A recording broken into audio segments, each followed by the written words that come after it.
हरे कृष्णा। राधे राधे सभी भावी शिक्षकों को, लगातार अपने दिल से तैयारी करने वाले सभी विद्यार्थियों को मेरा राधे राधे हरे कृष्णा।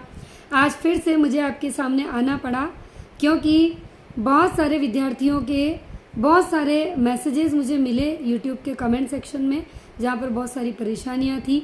सबसे बड़ी परेशानी जो निकल के आ रही है वो इस वक्त ये है कि रीट का जो अभी नया सिलेबस आया है और उसके अंदर कुछ बहुत सारी चीज़ें हैं, बहुत सारी नई चीज़ें ऐड की गई है, बहुत सारा चेंजेस हुआ है। तो तैयारी करने वाले जितने भी बच्चे हैं तो वो सारे बच्चे परेशान हैं, लेकिन मैं सिर्फ एक ही बात कहूँगी कि अब भटकाव की नहीं, अब ठहराव की ज़रूरत है। तो बहुत ज़रूरी है कि अब आपका ठहर जाना और अपनी तैयारी को मजबूती प्रदान करना। अब आप फर्स्ट ग्रेड दें, सेकंड दें, थर्ड दें, आप कोई भी ग्रेड देंगे वहाँ पर नेगेटिव मार्किंग होगी। ठीक है, आपको पता चल ही गया होगा। यानी कि पहले तो फर्स्ट ग्रेड और सेकंड ग्रेड में नेगेटिव मार्किंग थी सही, लेकिन अभी जैसा कि हमें पता चला है सिलेबस के साथ साथ सिलेबस तो इन्होंने जोड़ा ही है, लेकिन अब नेगेटिव मार्किंग भी इन्होंने कर दी है साथ में। यानी कि अब आप कोई भी ग्रेड दें, मेहनत आपको उतनी ही करनी है। और वैसे भी मेरी नज़र में अगर मैं देखूं तो नेगेटिव मार्किंग ना भी हो तो भी मेहनत तो उतनी ही करनी होती है जितनी आप कर रहे थे या कर चुके हो। तो आप बिल्कुल भी परेशान ना हो, बिल्कुल भी हताश ना हो, बिल्कुल भी निराश ना हो, क्योंकि जितनी काबिलियत आपके अंदर है उतनी और किसी में नहीं है।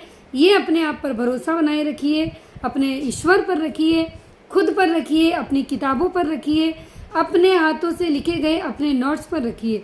कोई भी एग्ज़ाम आपसे बड़ा नहीं हो सकता, आपसे ज़्यादा बढ़कर नहीं हो सकता, चाहे नेगेटिव मार्किंग हो या ना हो, कोई फ़र्क नहीं पड़ता है इन चीज़ों का।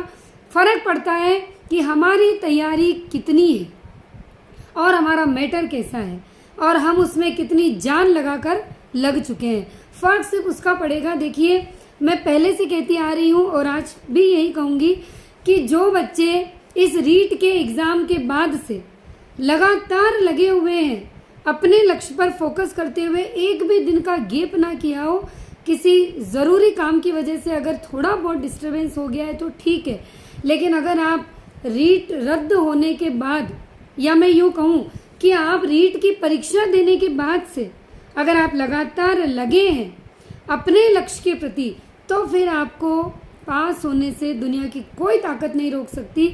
लेकिन कुछ बच्चों की हालत अभी भी ये है, मैम अब क्या करें।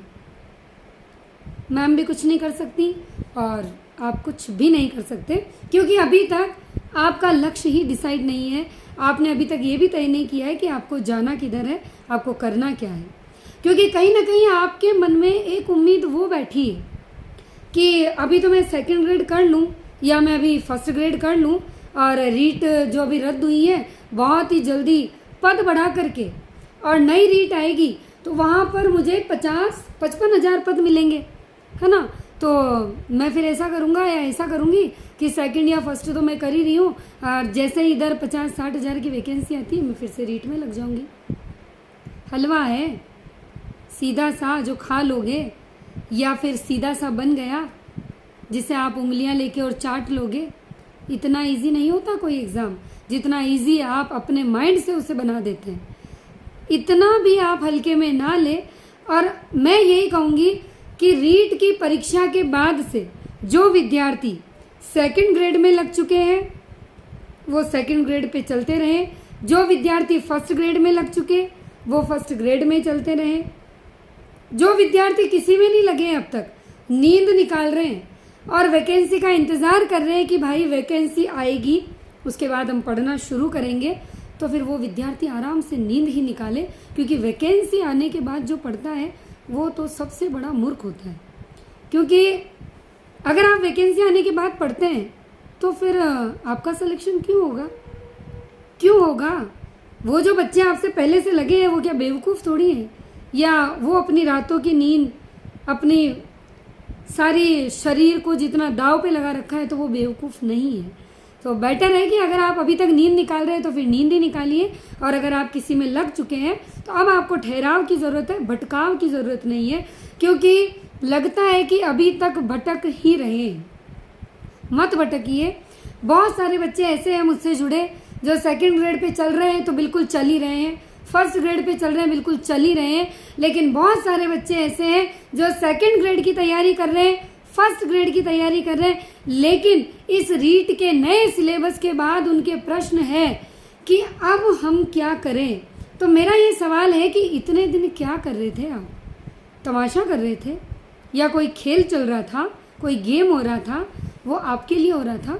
ना तो आरपीएससी वाले ऐसा करेंगे और ना ही आपके आसपास के जो मोहल्ले पड़ोस वाले हैं वो ये सोच के रुक जाएंगे कि आपने क्या किया है क्या नहीं किया। लोगों का काम है ताने मारना और आपका काम है आगे बढ़ना। यदि आप आगे बढ़ते हैं और अपने लक्ष्य को प्राप्त करते हैं तो ताने बंद हो सकते हैं, लेकिन अभी तक इस इंतज़ार में है कि वैकेंसी आएगी और उसके बाद में तैयारी करूँगा या करूँगी, तो फिर आप अपनी किताबों को रख दीजिए। आपसे नहीं होगा क्योंकि अभी तक आपके दिमाग की बत्ती नहीं जली है। कुछ बच्चे ऐसे हैं जो मुझसे जुड़े हैं लेकिन पूरी तरह से सारी चीज़ों को फॉलो नहीं कर रहे हैं। मैं यहाँ पर वीडियोस बहुत गैप में बनाती हूँ, बहुत लंबा लंबा गैप दे रही हूँ, उसके बाद भी उनके नोट्स अभी तक कंप्लीट नहीं है, अभी तक भी। अब आप खुद अपना टाइम वेस्ट करते हैं तो ना तो कोई टीचर आपके लिए कुछ कर सकता है, ना ही आपका परिवार आपके लिए कुछ कर सकता है, और ना ही कोई और व्यक्ति आपके लिए कुछ कर सकता है, क्योंकि आप खुद अपना भविष्य बनाने वाले हैं और आप खुद अपना भविष्य बिगाड़ने वाले हैं। कोई तीसरा इसमें आपका भागीदार नहीं है। कल को जब आपका सिलेक्शन नहीं होगा तो पता है आप क्या कहेंगे? मुझे किसी ने सपोर्ट नहीं किया, या मुझे उचित समय नहीं मिला, या फिर मेरे आसपास का माहौल सही नहीं था। तो मैं आपको एक चीज़ बता दूं, ये सारा ये जो रचयिता है ना इन सब चीज़ों का, ये हमारा मन है। हमारा मन है वही हमें हर काम करने पे मजबूर करता है और हमारा मन है वही हमें हर कार्य से दूर ले जाता है। लेकिन अगर हम सफल हो जाते हैं तो श्रेय खुद को दे देते हैं, और अगर हम असफल हो जाते हैं तो फिर श्रेय हम किसे देते हैं? हमारे समाज, घर, परिवार, आसपास सभी को देते हैं, है ना। बहुत गलत करते हैं आप, क्योंकि आपके पास खुद के लिए समय नहीं है तो फिर दूसरों से तो क्या ही उम्मीद करना। बेटर है आप अपनी तैयारी कीजिए बिना किसी टेंशन के और बिना दिमाग लगाए। जो बच्चे सेकंड ग्रेड करते आ रहे हैं वो सेकंड ग्रेड करिए, जो बच्चे फर्स्ट ग्रेड करते आ रहे हैं फर्स्ट ग्रेड करिए। अगर आप आरपीएससी हिंदी से तैयारी कर रहे हैं तो मैं आपको बता दूं, आप मुझसे जुड़ सकते हैं, अपनी तैयारी को बेहतर बना सकते हैं। मेरे जिन नोट से मैंने एक व्याख्याता की सीट ली है वो मैं पूरे के पूरे आपको भेजूंगी, और तैयारी की रणनीतियां मैं आपको बताती रहती हूँ। मेरी पूरी प्लेलिस्ट में कहाँ से लेके कहाँ तक कैसे चलना है मैं सब कुछ आपको बता चुकी हूँ। मेरा अनुभव बता चुकी हूँ कि मैंने क्या किया, कैसे पढ़ा, कैसे क्या किया, हर चीज़ मैं आपके साथ शेयर कर चुकी हूँ। आज वीडियो मैंने इसीलिए बनाया कि बच्चे जो है वो बहुत परेशान हो रहे हैं कि थर्ड ग्रेड करूँ, सेकंड करूँ, फर्स्ट करूँ। अरे भाई ग्रेड कोई सी भी कर लो, मेहनत तीनों में बराबर है। ग्रेड कोई भी कर लो, नेगेटिव मार्किंग सब में बराबर है। ग्रेड कोई भी कर लो, सिलेबस सबका बराबर है। बस एक चीज़ जो नहीं है वो ये है कि आपका मन मजबूत नहीं है, आपका मस्तिष्क मजबूत नहीं है, और आपके पास आपका जो मैटर है वो मजबूत नहीं है, या आप किसी टीचर से जुड़े हैं और वो आपको कुछ सिखा रहा है तो फिर आपकी मजबूती अपने उस गुरु से भी पूरी नहीं है, आप उसे भी पूरा फॉलो नहीं कर रहे हैं। तो ये सब आप, इसका रीज़न आप स्वयं हैं, कोई और नहीं है। इसीलिए एक की करना, दो दो तीन तीन चीज़ों को साथ लेके बिल्कुल मत चलना। मैं फिर कह रही हूँ, नहीं तो एक भी सीट किधर भी नहीं मिलेगी। थर्ड करनी है थर्ड करो, सेकंड करनी है सेकंड करो, फर्स्ट करनी है फर्स्ट करो, पूरा डिवोट होके करो, पूरा घुस के करो, पूरा फाड़ के करो, आर पार करके रखो। लेकिन ऐसा नहीं सेकंड भी कर लूँ, फर्स्ट भी कर लूँ, थर्ड भी कर लूँ, नहीं मिलेगा जो आपको चाहिए। करना एक ही पड़ेगा, क्योंकि साइन एक ही रजिस्टर में एक ही पोस्ट पे होंगे, सैलरी भी एक की ही आएगी, और जिस पोस्ट पे जाओगे उसी के नाम से जाने जाओगे, भले तैयारियां 1000 पोस्ट की हो आपने। तो बेहतर है अपने मन मस्तिष्क को सही करें। अपनी रणनीति अगर बिगड़ चुकी है फिर से बनाओ, छोड़ चुके हो फिर से जागो। थर्ड, सेकंड, फर्स्ट तीनों में से एक जो भी करना है वो करो। जो पहले से जो करते आ रहे हैं वो बिल्कुल मत भटको। जो आप कर रहे हो उसी को मजबूती प्रदान करो। जो अभी तक सोए हुए हैं वो तीनों में से एक को पकड़ के कर लो। सिलेबस अथाह है।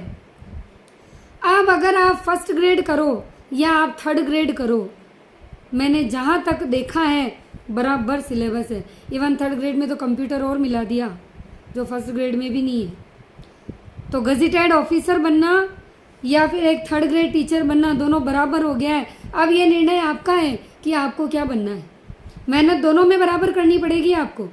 आप अगर ये सोचते हैं कि थर्ड ग्रेड में कम, फिर सेकंड में और ज़्यादा, फिर फर्स्ट में और ज़्यादा, गलत सोचते हैं। आप कितना पढ़ सकते हैं ये आपके ऊपर डिपेंड करेगा, किसी और पे डिपेंड नहीं करेगा। बेटर है तीनों के सिलेबस को सामने रख लो। मैं उन बच्चों की बात कर रही हूँ जो अभी तक कुछ भी नहीं कर रहे, जिन्होंने अभी तक कुछ भी शुरू नहीं किया है। मैं उनके लिए ये बात बिल्कुल नहीं कहूँगी जो सेकंड में लग चुके हैं, फर्स्ट में लग चुके हैं और थर्ड में लग चुके हैं। उनको तो कुछ भी नहीं करना है, उनको तो वही करना है जो वो कर रहे हैं, ईमानदारी से पूरा डिवोट होके घुस के करना है। लेकिन जिन्होंने अभी तक कुछ ना किया है, तीनों ग्रेड के सिलेबस रख लेना, तीनों सिलेबस को अच्छे से पढ़ लेना, उसके बाद 2 दिन का समय लेना और फिर बैठ के सोचना कि तीनों में से बेस्ट किस में दे सकते हो और उसको चालू कर देना और भटकना मत। और मेरी लास्ट लाइन यही है, अब भटकाव की नहीं ठहराव की ज़रूरत है। जो ठहर गया और अच्छे से घुस गया किताबों में वो ही बाजी पार करेगा, और जो अभी तक भी भटकता रहेगा वो हर साल आरपीएससी देता ही रहेगा। हरे कृष्णा, राधे राधे।